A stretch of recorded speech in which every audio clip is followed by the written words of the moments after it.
Tonight we're reviewing The Walking Dead Season 7, Episode 3, titled The Cell.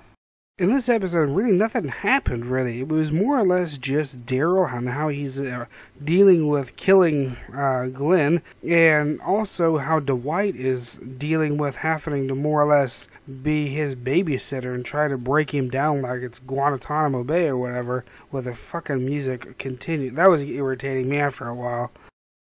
The whole reason why this is titled The Cell is because 90% of the episode takes place in Daryl's cell, him reflecting on what's happened. We do see Daryl break down about Glenn's death. I think that Dwight is trying to break Daryl down, but I think he's also kind of jealous because Negan's kind of taken a liking to Daryl because he knows that he's useful and he knows that he would be a good asset to his little society that he has there. And I think Dwight is probably kind of fearful of Daryl because if he can get broken down and actually become part of Negan's group, or at least make Negan think that he's part of his group, then Daryl could essentially take over. I have a feeling that it's going to play a very pivotal part in this entire storyline.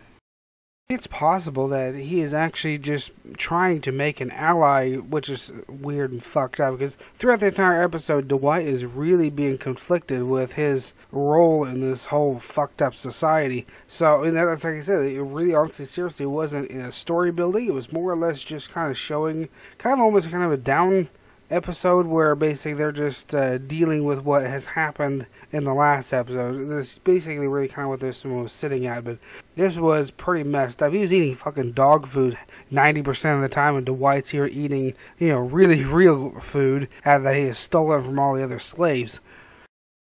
So we also see the rest of Dwight's story. We see a little bit of it in a previous episode whenever Dwight steals Daryl's his crossbow, his motorcycle, and his vest. We see that, Dwight and his wife riding down through the street with Daryl's motorcycle, and we see that, and then it kind of comes all the way back, kind of full circle, and actually Dwight's wife put herself up to be Negan's now wife, or one of them, and in order to save Dwight's life. Otherwise Negan was going to kill Dwight for running off. So I think Dwight understands that if Daryl doesn't make himself submissive to Negan, then he knows Negan's going to kill him eventually.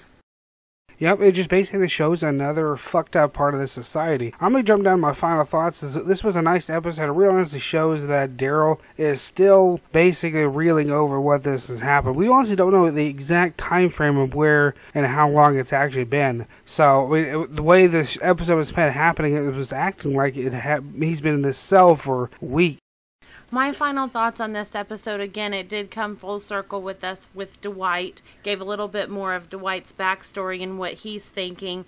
It also shows his relationship with his, quote-unquote ex-wife is still amicable because of what she gave up in order to save his life. And I think it really does it's going to play a pivotal role in this season, I really do think. I think Dwight and Daryl are going to play a very huge role in taking out Negan. I still think that Negan's group needs to be taken out. And I don't know that Rick is the leader that we need him to be at this point to be able to do that. I think it's going to take Dwight and Daryl together, bringing Rick and the group together to take out Negan, because it's going to take a lot of them, because a lot of people are behind Negan. Well, let's see if Rick ever comes back from all of this. Well, you guys, if you like these, hit those like buttons, leave those comments and theories. We'll definitely read them. And, well, guys, I'll catch you guys next time.